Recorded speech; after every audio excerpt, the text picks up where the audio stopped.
దీన్ దయాళ్ ఉపాధ్యాయ గ్రామీణ కౌశల్య యోజన.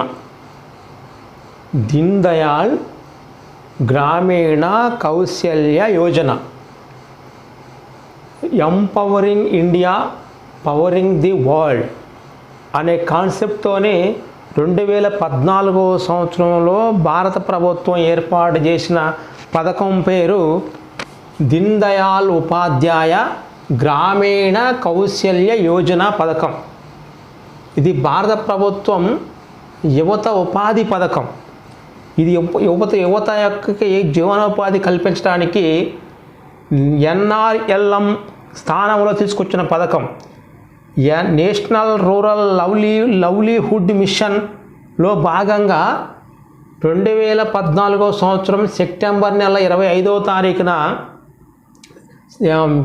దీన్ దయాళ్ ఉపాధ్యాయ 98వ జయంతి సందర్భంగా నితిన్ గడ్కరీ, వెంకయ్య నాయుడు అనే ఇద్దరు కేంద్ర మంత్రులు ప్రారంభించిన పథకం పేరు దీన్ దయాళ్ ఉపాధ్యాయ గ్రామీణ కౌశల్య యోజన.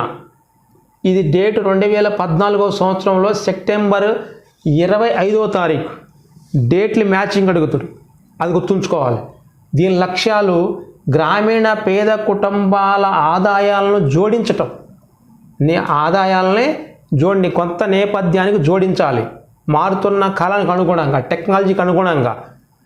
రెండవది, గ్రామీణ యువత కెరీర్ ఆకాంక్షలు తీర్చాలి. వాళ్ళ కెరీర్ ఆకాంక్షలు తీర్చడానికి వాళ్ళ కౌశల్య అంటే నైపుణ్యాన్ని ఇవ్వాలి. 15 నుంచి 35 సంవత్సరాల వారిని తీర్చిదిద్దాలి. వాళ్ళ యొక్క స్కిల్ తీర్చిదిద్దటమే ఈ పథకం యొక్క ముఖ్య లక్ష్యాల్లో భాగం. అంటే 15 నుంచి 35 సంవత్సరాల లోపు యువత యొక్క కెరీర్ ఆకాంక్షల్ని, వాళ్ళ కుటుంబ ఆదాయాల్ని పెంపొందించే పథకమే గ్రామీణ కౌశల్య యోజన.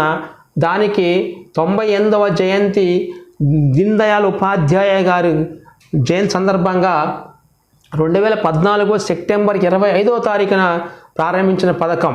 ఇది గుర్తుంచుకోవాలి, 25 సెప్టెంబర్ 2014. అది మ్యాచింగ్ అడుగుతుండే ఎగ్జామ్లోని.